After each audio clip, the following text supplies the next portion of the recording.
Hey guys, welcome back to my YouTube channel. In today's video, we are actually doing an Etsy shop critique.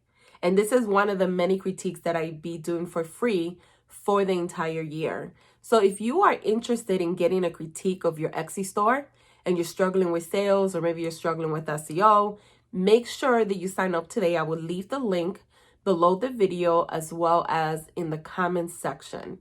Now, also, if this is your first time visiting my YouTube channel and you want to learn how to grow an impactful online business, don't forget to subscribe today.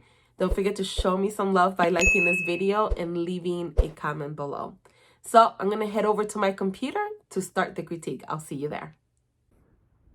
Okay, so here we are. I'm doing an Etsy critique on the store called Flowers and Driftwood. Now, what I normally do is I take a particular listing, I talk about product photography, the title, the listing description, the curation of your store, on-page SEO factors and off-page SEO factors. And I kind of give you a quick scheme of your store of things that you should improve, things that might need changes, and things that you're doing good in your store. So let's go ahead and get started. So the actual listing that I'm doing a critique on today is this one right here. So the first thing I want to talk about is product photography. When you sell on an e-commerce platform like Etsy, product photography is really important because the person can't actually see the item in person, right? They only have a picture to go by. So your first photo, it has to be the best photo. It has to be the attention grabber. And it also has to make sure that when you take a photo, this is what they're looking at in the feed, that it is cropped in a complimentary way and it showcases exactly what you're selling. If the customer looks at this photo and still is confused at what exactly they're getting, they're going to do this. They're going to keep browsing and go to someone else's store. They're not going to shop from your store. So when I click on your listing, you could see that this is a beautiful artwork that you created, acrylic artwork that is on a wall you could put it on a wall to decorate, and it measures I guess by 6 by 6 by 1. However, in the photo you wouldn't know that. It's just a flat image. It looks like it could be a print. It looked like it could be like something that you could buy in print. It doesn't look like it's something that you will hang on your wall. So therefore, what I recommend is making sure that your photo is not getting cut off. Right now it's getting cut off because your main photo shows that this is something that you would put in the wall, you see? So you want to make sure that you crop your photos in a way that they could see that is something that they will hang up. Right now they can't see that. If it causes any confusion, it doesn't matter how great your product is. If the person doesn't really know what they're buying, a lot of people are not going to click to learn more. So therefore, you have to make sure that it's cropped in a complimentary way that showcases exactly what you're selling. Good job for adding a close-up, and good job for adding like a side picture of it, which is really good. And good job for showing the back of it, right? How it has a little hanger and it's already put in the actual photo. So you did a great job there. What I would do is add additional photos. Maybe add a photo of your branding. How do you package these? Do you put them in a cute little box? Do you put them in like bubble wrap? Whatever you use, create some type of branding stage where you take a photo of how you brand your packages. A lot of times people will buy these for someone else. And if they see that it comes in a cute little box, really nice tucked in with gift wrapping paper, they might end up buying from you because they're trying to get it as a gift for someone else, especially now that we are quarantined at home. A lot of people can't order it, and wrap it themselves and deliver it. So they want to buy something that's already wrapped, or maybe not necessarily wrapped, but comes in a box tucked in really pretty. So that would be a suggestion that I would add. Addition to that, I would add an image with a call to action. So an image saying, hey, click below to learn more about our products. Call to actions are really important when you sell on the e-commerce platform because essentially you're telling the reader what to do next. So adding that call to action is going to increase your click-through rate. And therefore, by increasing your click-through rate and they start engaging with your brand, looking at your products, the possibility of them buying now actually increases. So having a photo that says, hey, click below to learn more about this beautiful coastal decor or whatever you want to call it. Click below to learn more, and that's all. It's just a simple picture telling them what to do next. And it does wonders. So that's why I'm giving you that tip. It's like a hack that you could start using to increase your click-through rate. Other than that, I think you did a good job. It's just you have to make sure that you showcase your product in a complimentary way, because if it doesn't, then people get confused and they don't know exactly what they're looking at. So let's go ahead and look at your title now. So your title is pretty good. I don't think that, excuse me, I don't think you're doing anything incorrectly. I know with the new XC policy now, they don't want us to do keyword stuffing because it doesn't look nice and people get confused seeing all these keywords in the title. So you have it short and simple, and that's what they want. I don't know if you're optimizing for SEO correctly. Let's see. So I'm assuming this is your main keyword because you have it in the beginning of your title. Let's see if you have it as a tag. You do have it as a tag. Perfect. So one of the on-page SEO factors is including your main keyword in the beginning of your title as well as in your tag.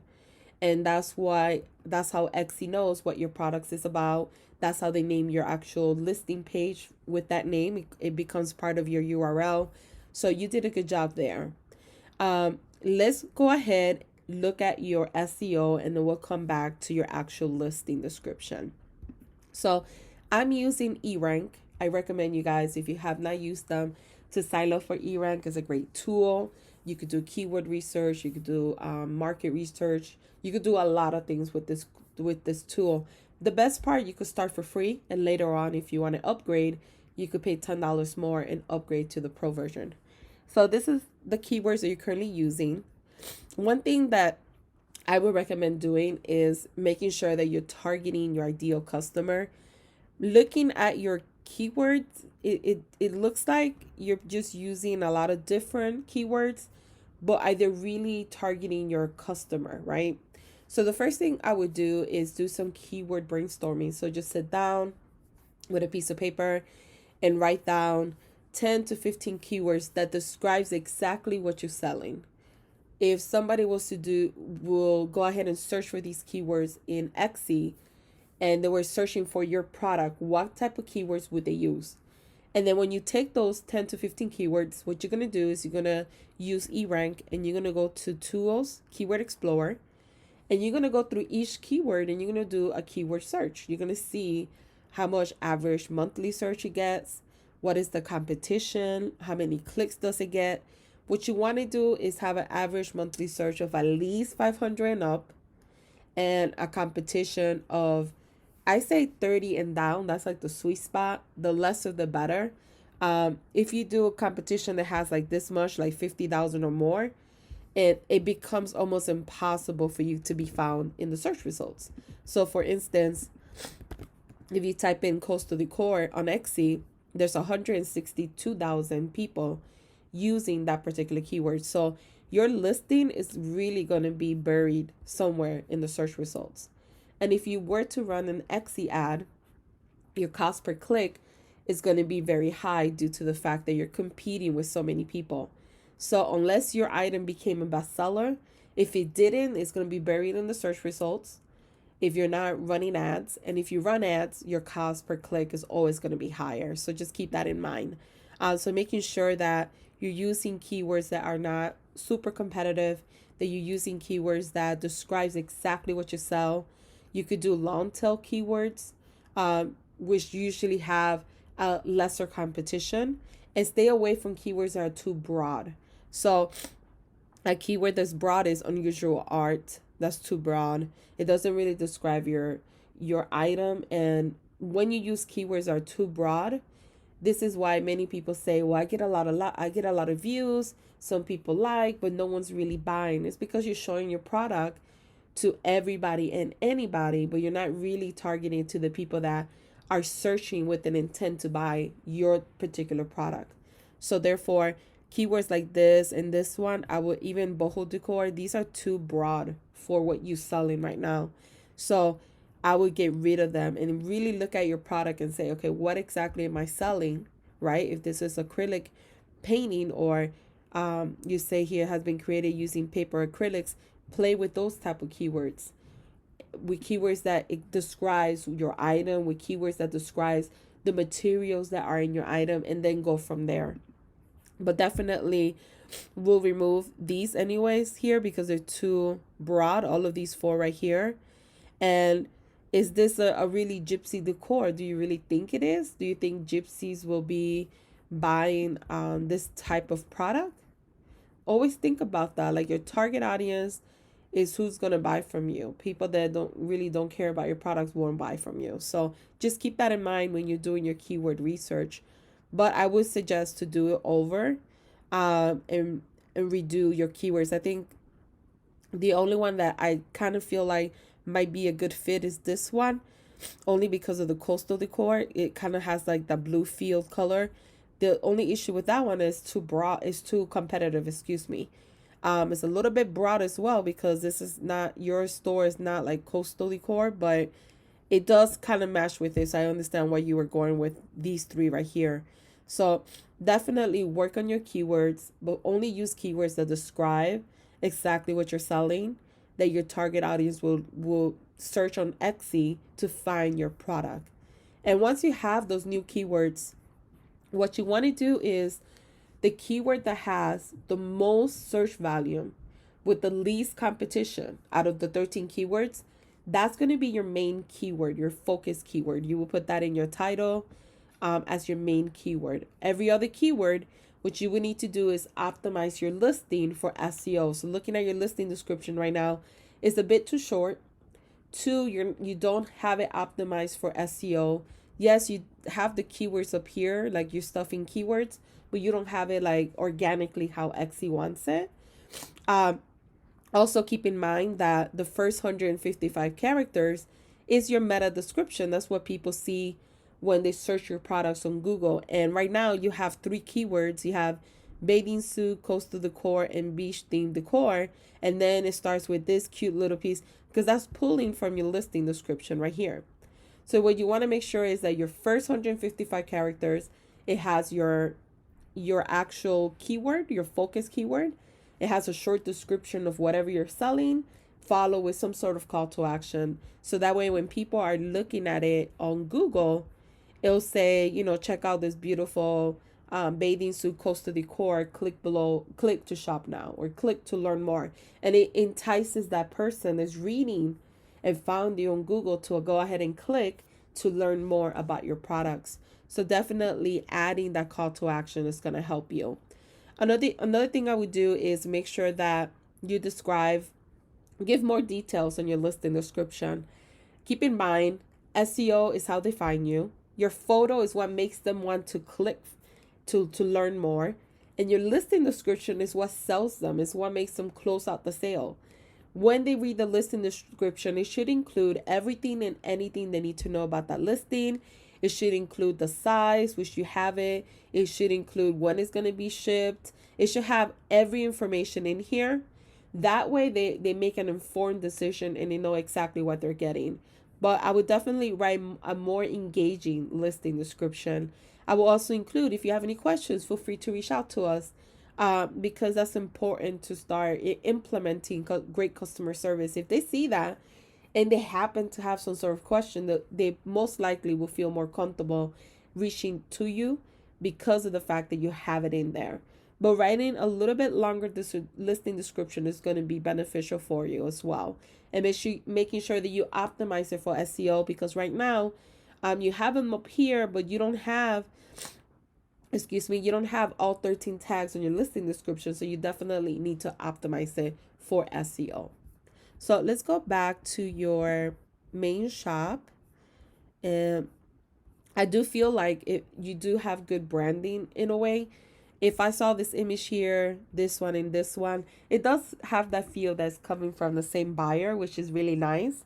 But what I would do is, because you sell these beautiful pieces, making sure that you're showing them as the artwork that they are, versus like this, people don't really know what they're really getting. So like I said before, making sure that they're cropped in a complimentary way and you can see the actual picture in the wall.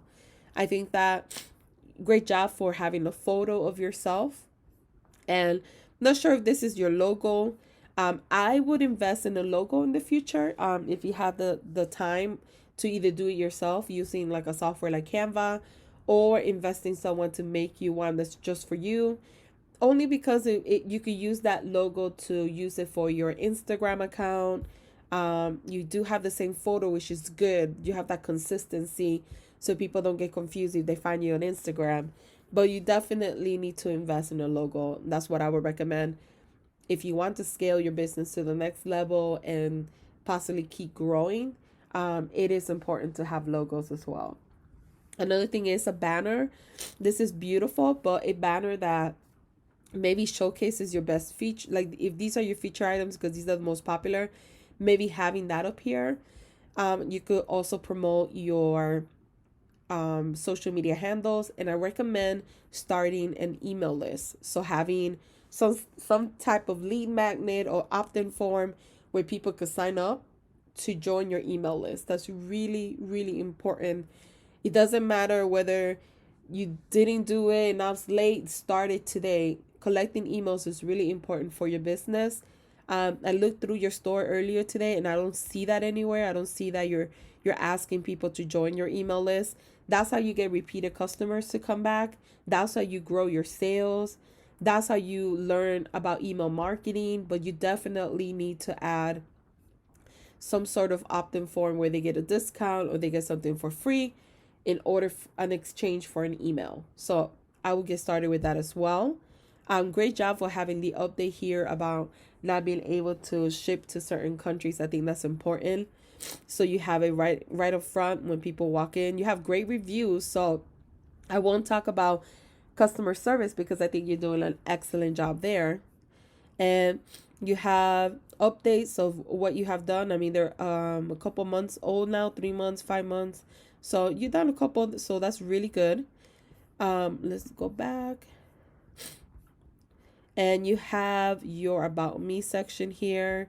You have pictures of your artwork. So that's really good as well. I would redo these pictures so they could look more professional. So when people are seeing your beautiful artwork, they could actually see that what exactly they're looking at in a visual way, like having them maybe placed on the wall and you take a really nice picture of them. Great job for having your shop information. I think the biggest takeaway is how can you so you started your store, right? You're growing your store because you're adding products, you're creating new things. So now how do you scale it to the next level?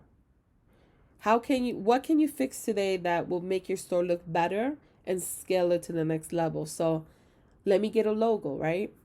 Let me get a banner that showcases maybe majority of my products that I could put in an opt-in form to grow an email list, that I could promote my Instagram or another social media handle that you want. How can I put it, make sure that my photos illustrate exactly what I'm selling, so when people look at it, they know, okay, this is something that you could hang on the wall. It's not a printable. It's not something else that they might think it is, right, at first glance. How can I optimize, right, my listing description to be more engaging, to be optimized not only for SEO, so the algorithm takes notice that you have these keywords and you can rank higher in the search results, which therefore brings more traffic, but how can I optimize it to engage the customer, to make the customer want to click and spend more time on my store? The more the customer engages with the store, the more the possible sales you might get. So keep that in mind. And how can I elevate my business to the next level with branding, right? Having a consistent feed that when you look at your photos, people start recognizing who you are. And if you grow a brand, the difference between a store and a brand is that for something as beautiful as this, instead of charging $55, if you are a brand, you could charge $95. That's why, if you go to Macy's, you could easily pay for a shirt $80, but if you go to Walmart, you wouldn't pay $80 for a shirt that was in Walmart. The difference is because of the branding. And the way you brand yourself is by growing your store and thinking outside of Etsy as well. Don't just promote on Etsy by itself. Do a Facebook group. Start posting more on a regular basis on social media platforms. Start engaging with your target audience. Do an avatar on who is your target audience. I don't feel like looking at that listing, it doesn't show me that you know who they are. Maybe you do, but the keywords that you picked are not ideally for your target audience. So you have to kind of take in consideration all those things. But you are very unique. You have something that's very beautiful, something that's very different, something that not too many of us could do. So therefore, you are ahead of the game. I think it's just doing the things that I just mentioned, and that's going to really help you elevate it to the next level. Guys, if you have any tips for Angela about her store, anything that she could improve or anything that she's doing great, please leave the comments below. And thank you everyone for watching.